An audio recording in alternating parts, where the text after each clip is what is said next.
This is Special Prosecutor Larry Klayman. I'm the only lawyer ever to obtain a court ruling that a president of the United States committed a crime. For truth. For competition. As a young lawyer, I helped break up AT&T. That's why you have all your cell phones today. For sovereignty. For the Republic. I'm the guy who at Judicial Watch, which I founded, uncovered the Chinagate scandal. Millions of dollars going to the Clinton campaign, corrupting our political system. For the privacy of citizens. And I'm the only guy to have enjoined the National Security Agency from mass surveillance on hundreds of millions of Americans. Tearing it up. I'm the son of meatpackers in Philadelphia, Pennsylvania. I know how to slice and dice. Bringing it back. We're going to take this country apart and put it back together again in the way envisioned by our founding fathers. It's not just talk. We're not just regurgitating news stories. Larry Klayman, special prosecutor, is making the news. And now, here's Larry. Welcome to this week's edition of Special Prosecutor with Larry Klayman, another very important show. Of course, I don't do what Sean Hannity does and promise things that aren't going to happen. So let's talk about what's going to happen, okay? Number one, it's clear that the president will survive the impeachment conviction in the U.S. Senate. Just last week, late last week, Senator Lamar Alexander came out against, he's a rhino, he's an establishment Republican, against more witnesses. So it would appear that by the time things happen, I don't know when it's going to happen, but the president will be acquitted in the Senate of this impeachment. Now, that's one thing.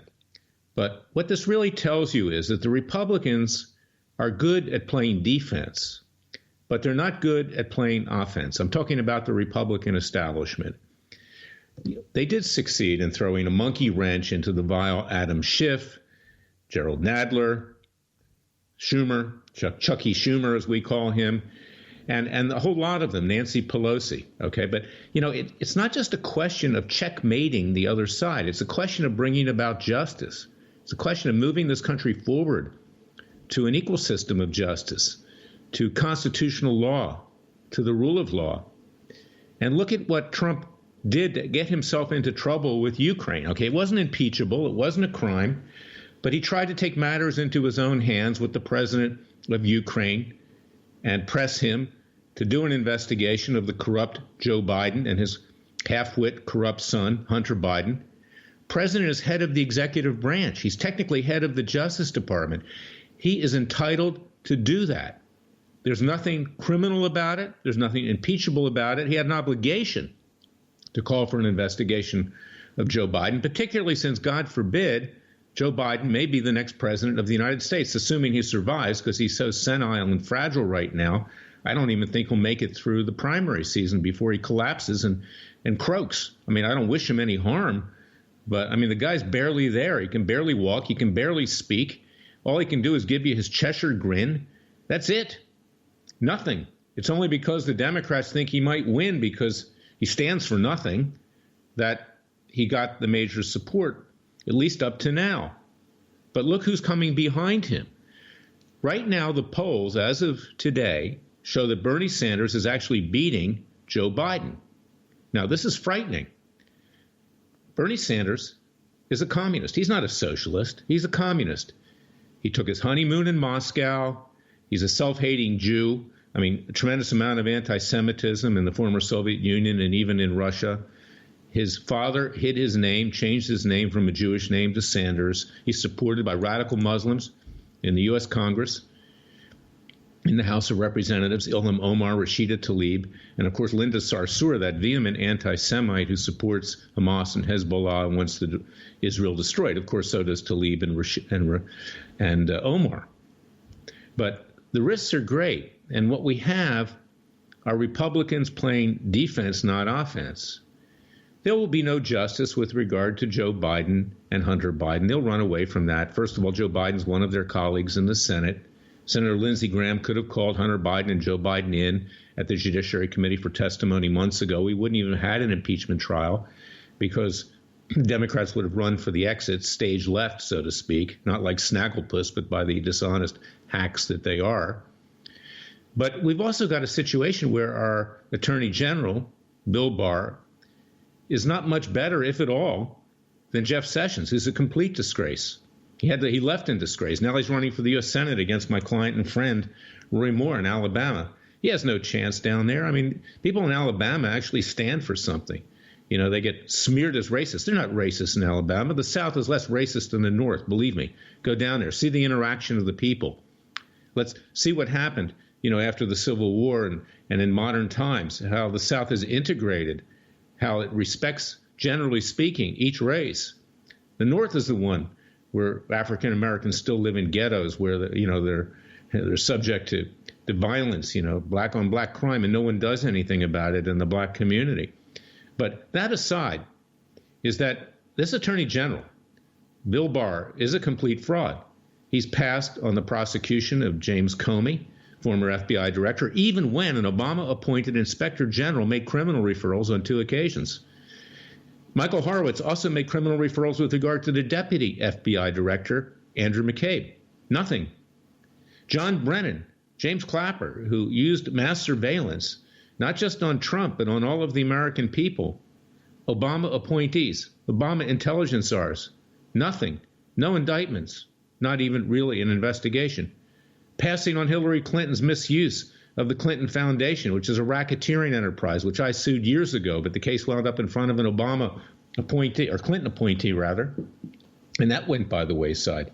And what about Obama himself that orchestrated all of this illegality? It's unbelievable. Our Attorney General sits there protecting himself, not the American people, because you know what? In Washington, D.C., because of this mass surveillance, they have dirt on everyone. So what you can expect is that the President of the United States will ultimately be acquitted of impeachment, but then everything's going to go back to where it was. No justice, no equal justice, a disrespect for the Constitution and the rule of law, a tacit agreement between the political parties that they won't hurt each other too much. They can continue to stuff money into their own pockets, amass power. The American people be damned. As Louis XV said, après moi le déluge, with his wife Marie Antoinette, both beheaded ultimately in the French Revolution. You know, that's what it is. American people be damned. We're not much different than pre-revolutionary France was leading up to the revolution in France in 1789. And we're not any different from the situation in the colonies that led to our revolution in 1776. And that is why Freedom Watch is so important. You know, I keep harping upon this. You know, if not Freedom Watch, then what? We are the People's Justice Department. We are bringing hard-hitting lawsuits. We're not like my former group that I founded. We just don't get documents and go on Fox News and crow about it and pound our chest how great we are. You know, I don't know how great I am or I'm not great. What I want to see are results. So I bring hard-hitting cases. Our citizens' grand juries, which are cranking up, you know, shortly, will be seeking the indictment of James Comey, of Andrew McCabe, of John Brennan, of James Clapper, of Hillary Clinton and others with regard to the Clinton Foundation, Bill Clinton, Chelsea Clinton, the Obamas, all of them. They need to be held accountable. They will be indicted. They will be tried. They will be convicted. They will be sentenced, and will seek to mete out the sentences peacefully and legally. Hopefully the president, if he's reelected, will enforce those sentences himself, because we have a right for citizens' justice. We have no justice in our government. It's injustice. It's no longer the Department of Justice that I was proud of when I began there as a trial lawyer in the Antitrust Division in 1979. It's the Department of Injustice. I want you to get my book. You can still find it at Amazon.com or BarnesandNoble.com, Horrors, Why and How I Came to Fight the Establishment. As I've said, I'm writing a new book. It's copywritten. It Takes a Revolution. Forget the scandal industry. That's the subtitle. Forget Hannity. Forget the rest of them.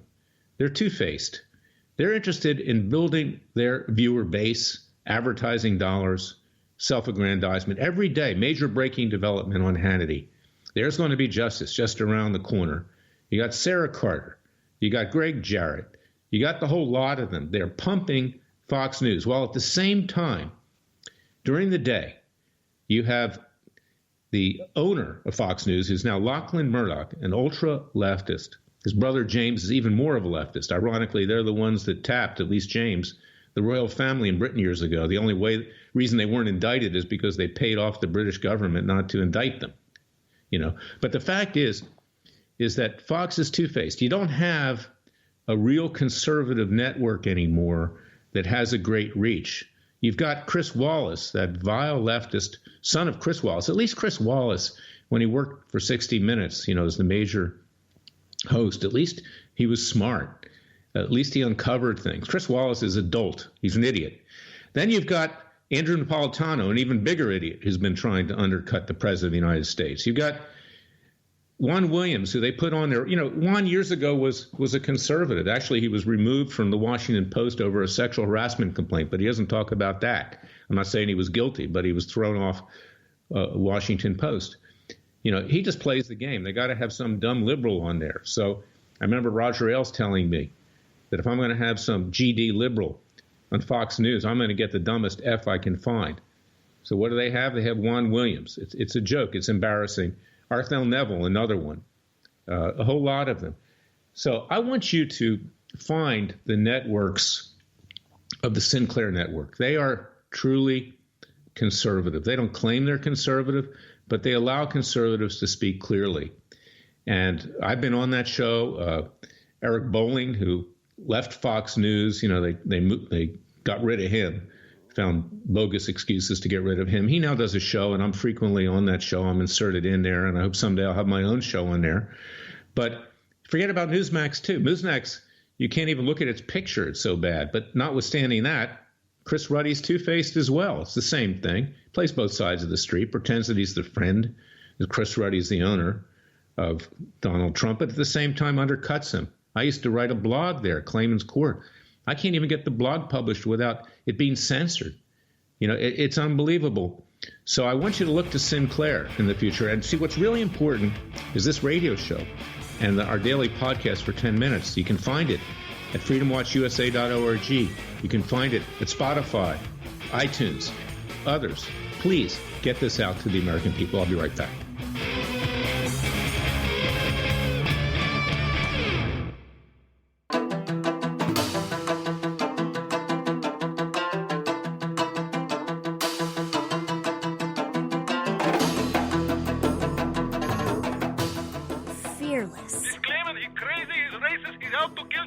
Dangerous. Don't care. Use the court and the law. Lethal. This is bad. Special prosecutor. Very bad.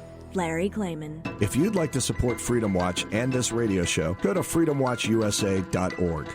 What I'm saying is this. The President of the United States will survive impeachment and conviction. But there are forces on the left, obviously, that still want to destroy him. And there are two-faced forces on the right, such as what you'll find at Fox News, whether it's Chris Wallace, Andrew Napolitano, and the others I mentioned, who will try to stab him in the back, just as Caesar was stabbed in the back by the Roman Senate. The Republican establishment still wants Trump either out or neutered so they can continue to stuff money and power into their pockets and into their resumes.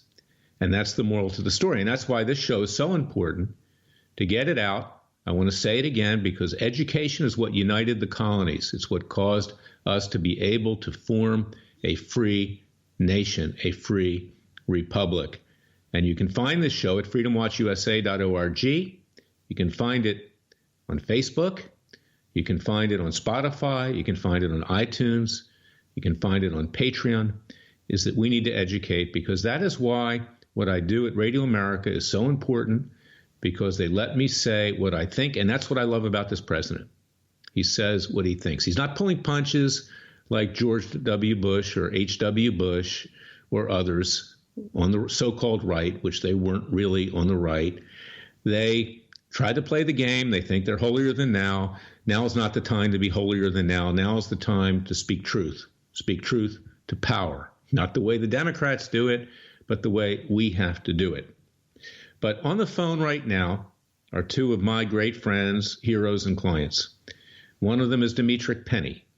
He's an African-American policeman, a sergeant in Dallas, Texas. He experienced the Dallas massacre. He was right in the middle of it. He was assaulted. His brothers were killed. And he stood up fearlessly for the rights, equal rights of the American people. He is a disciple of Martin Luther King, who was a great man. He's someone who believes that justice is for everybody. I did a tribute to Martin Luther King on his birthday, and he had a great quote, is that, if you don't have justice, for one person, you don't have it for anybody. I'm paraphrasing, and that's true. So DEMETRICK and I got together, my brother, and we filed lawsuits against Louis Farrakhan. It was his disciple that committed that massacre in Dallas. Louis Farrakhan, a radical black Muslim, Jew and Christian hater, anti-Semite, anti-cop hater.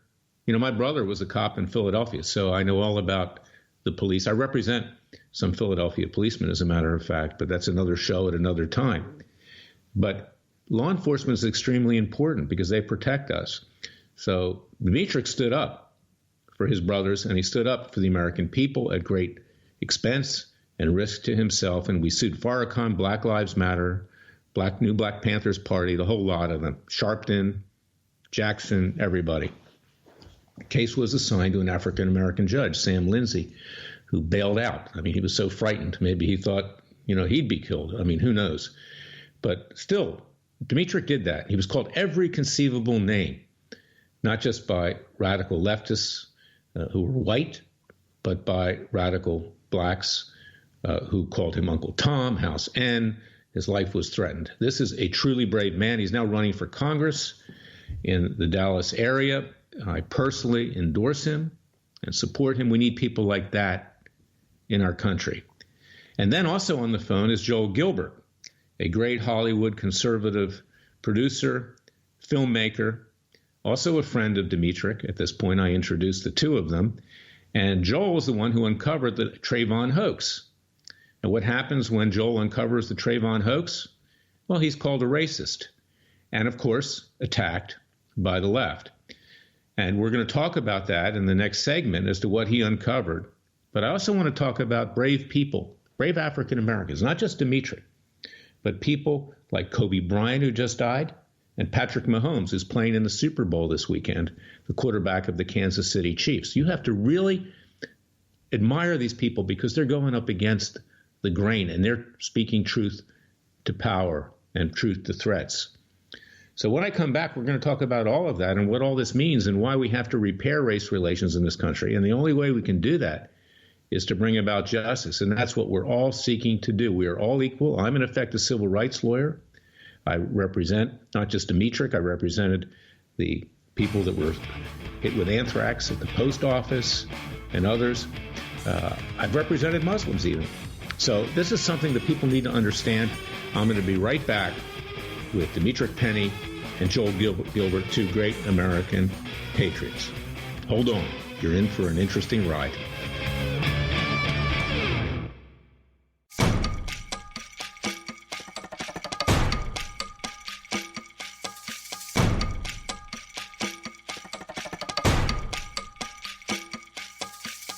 And now, 4 words that make corrupt politicians make wee-wee in their little pants. Transparency and the rule of law will be the touchstones of this presidency. But we have to pass the bill so that you can find out what is in it. Special Prosecutor Larry Klayman. Be the one who makes our country great again. Go to freedomwatchusa.org and donate. Introducing DEMETRICK PENNIE, a police officer from Dallas, Texas, Dallas PD, running for Congress in the Dallas area. DEMETRICK, tell us about your experience with what we talked about with regard to the massacre, why you stood up for equal justice to hold the guilty accountable that killed your brothers, and why you're running for Congress now and what you hope to accomplish. And then we're going to get to Joel and what has been going on with regard to George Zimmerman, the Trayvon hoax. And we'll talk about Kobe and Patrick Mahomes and other people who are also brave that we need to stand up for and admire and support in this country. Absolutely. Well, thank you so much for having me on, Larry. I really appreciate it. You are my brother, and I tell everybody that we don't look alike, but we sure think alike. Well, I think we look a lot like we're humans. At least we're not space aliens, so we look alike. That's right. Well, hey, listen. This is the thing. I think that listen, I'm very appreciative of you getting behind me. When this whole deal happened back in 2016. But you got to remember that, as being an African American, that really understood what was happening to the African American community as a whole. Before we even got there, you got to remember this. This whole thing started in 2015. Well, really, I'd say 2014 is when it first emerged, but 2015 really took off after the Michael Brown incident, and you had these radical leftist attorneys and the media sowing this nefarious message in the black community that inflamed everybody. And basically what it was trying to do was, it was agenda-driven that was causing everyone to hate police. And I knew that agenda was coming to Dallas. And what I wanted to do was stop it before it got here. But unfortunately, because of all the networks that were working, you had the leftist media working against law enforcement as a whole. You had social media working against us. That was allowing these groups to recruit, radicalize, and organize faster than anything that law enforcement had ever seen before. And by the time it got to Dallas, we were unable to sustain the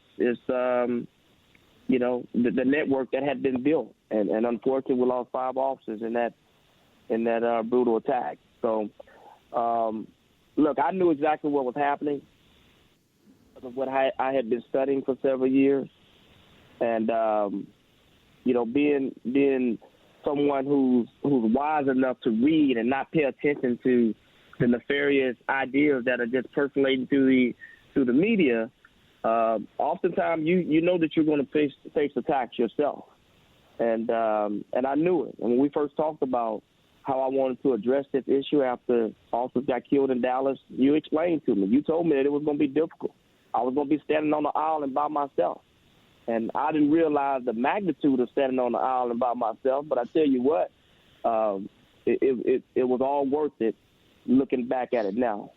Because I knew that had I not stood up and said and called out those Louis Farrakhan and Al Sharpton, Barack Obama, Hillary Clinton, and all those other so-called politicians that were using that narrative to marginalize people of color and have people in the streets tearing up their own communities. If I had not stood up and told people that this was wrong and this was not something that this is not the way we handle business in the black and minority communities. This is not how we want to stand up and fight for what's right. We want to use the courts to say when something is right and when something is wrong. And taking that message, that allowed us to quell that movement as it stood. So I'm very appreciative of you getting behind me in doing that. I figured that was something that we had to do. Otherwise, we would have lost a lot more police officers across this country.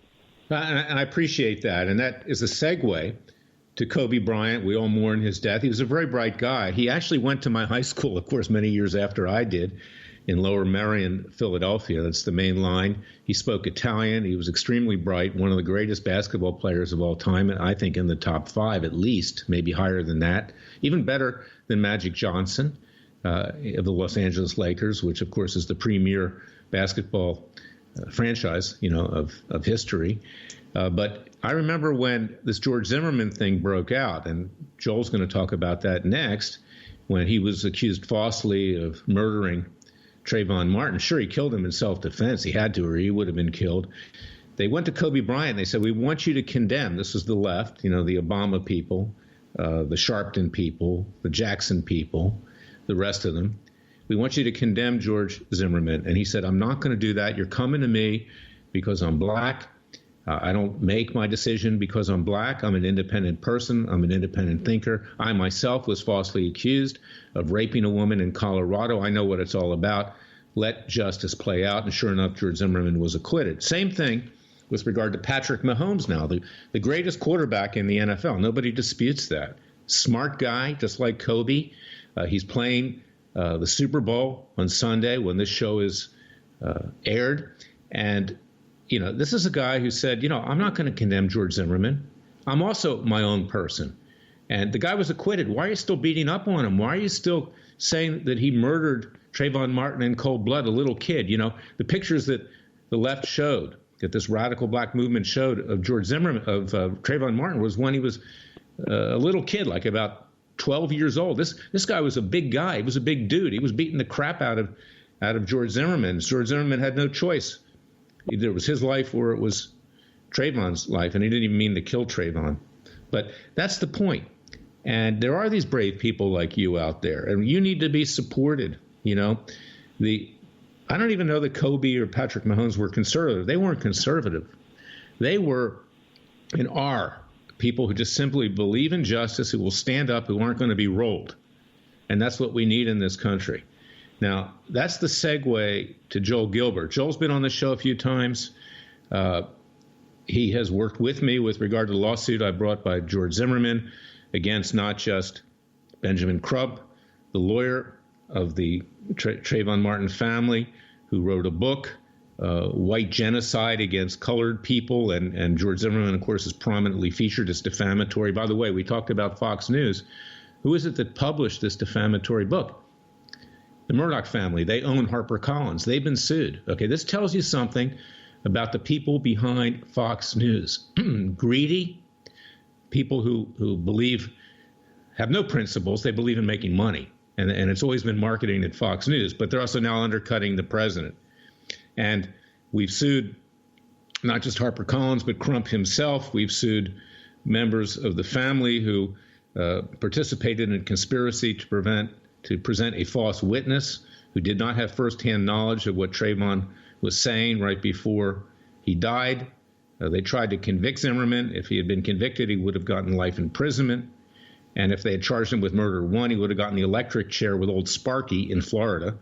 And that could have happened too. And the prosecution, the state of Florida, rolled because the pressure got too hot in the kitchen. And initially, George Zimmerman was not arrested. The preliminary determination is it was self-defense. But with all this push by these radical black vigilantes and others in the white community as well, the ultra-left, they wound up indicting Zimmerman. He went through hell. He was acquitted. Still, he's threatened today. Someone tried to kill him. That person has gotten 20 years in prison. But he's at risk. He can't even show his face in public. He's been destroyed. So, Joel, I want to reintroduce you to our audience. Just give us a brief synopsis of what you uncovered in the Trayvon hoax, where they can find your book, and also the video of it, the documentary. But move on quickly from that, because people know the story here. And I want you to comment, along with DEMETRICK, on these really brave people like Kobe Bryant and Patrick Mahomes, who are, frankly, diamonds in the rough. And this is what we need in this country. People that talk clearly, that stand for things, that stand for true American values, equal justice under the law, and are trying to repair race relations rather than trying to destroy it. Joel, let her rip. Okay, Larry, well said. Great to be back. Thanks for having me back. Hi to DEMETRICK out there in Texas. Look, the Trayvon hoax, Unmasking the Witness Fraud That Divided America, my film, which you can see the trailer. I tell everybody, get started with the trailer. It's also a book. Go to the TrayvonHoax.com.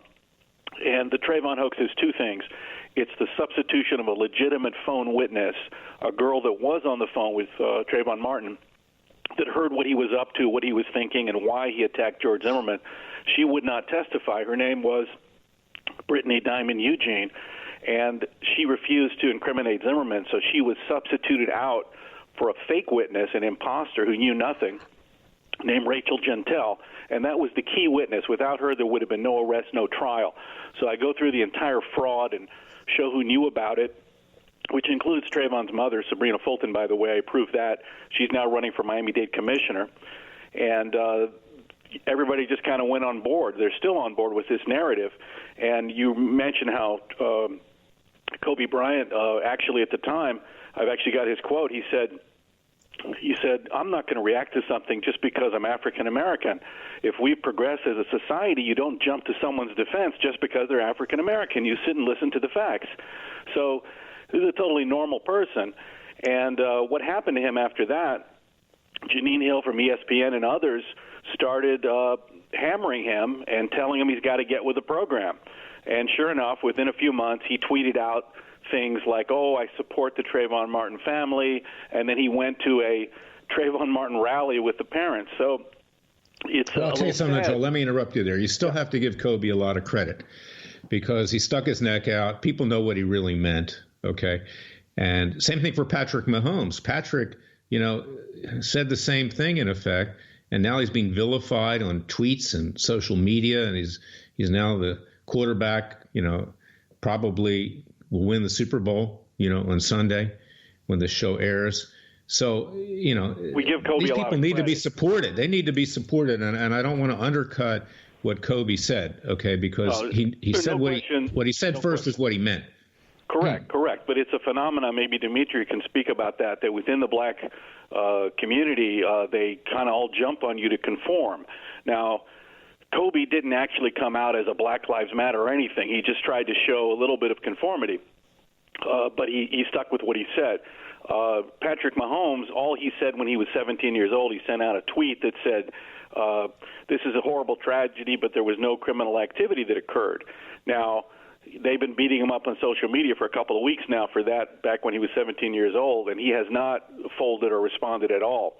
But this is part of what I call the Trayvon hoax, the idea that they put out there for black Americans that there's armed white men in the streets, especially cops, that are eager to shoot unarmed black people for no other reason than their skin tone. This is what they put out there. And they also say that America is hopelessly racist. The government is racist. So if you're black, you have to believe in this narrative, and you have to go out and vote for your protectors in the Democrat Party. That's the Trayvon hoax. And I'm finding a lot of response to my film and book, especially from black people that are saying, wow, we got played. I had an email from a girl, very typical. She said, I grew up on the Trayvon Martin stuff, and I have a black son, and I was afraid for him to grow up in America. But now I realize we got played. Thank you. So there's an awakening going on, I think, where people realize that this entire narrative is nonsense. And when the celebrities like Kobe or Mahomes come out and tell the truth, it's the biggest threat, not really to black people, but to the white liberals that love this narrative, because this narrative is how they control the black voters. That's their hold over them. And they always get outraged. Yeah, look what they've done to Conway West. Same thing, supporting Trump. I'll tell you something. If Martin Luther King was alive, okay, he would be supporting Dimitrik. He'd be supporting you. He'd be supporting George Zimmerman at this point in time. There's no doubt about it. But we're going to come back. I'm going to hold you guys over to the third segment because this is really important, the verdict section. Because the verdict here is that we really have to repair race relations, is that we need people, too, in this country who will stand up, who will do the right thing, who don't try to play both sides of the street like you see, on Fox News and other places, and the Republican rhinos, who can only play defense. They can't play offense to protect their own interests in Washington, D.C. So we're going to be back with that. Until such time as we're back, go to freedomwatchusa.org, join our Justice League, and contribute to our cause. The verdict section of Special Prosecutor with Larry Klayman awaits you.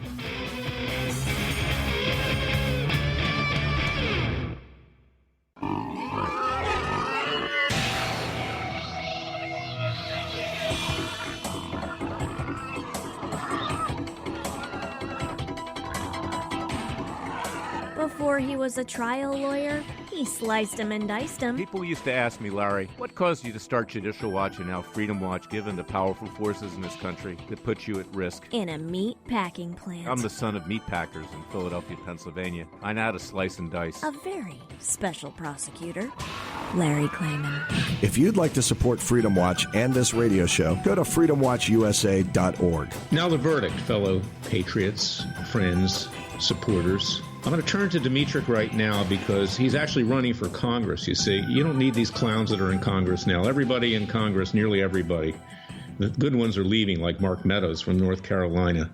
And the ones that are there have been neutered to the point that they're a neutered elephant on the Republican so-called right.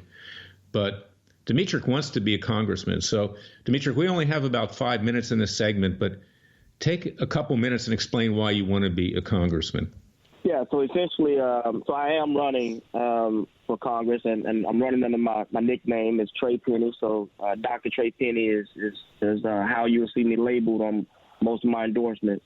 But essentially, I'm running for Congress down in Texas District 30 against a 26-year incumbent that's been basically in office since 1993. And this is the district with the highest murder rate in the state of Texas. This district has a lot of the failed infrastructure issues that you hear about across the country. failing schools, all the progressive policies that have led to the marginalizations of black communities across the country, that's essentially my district. That's the district that I've elected to run in.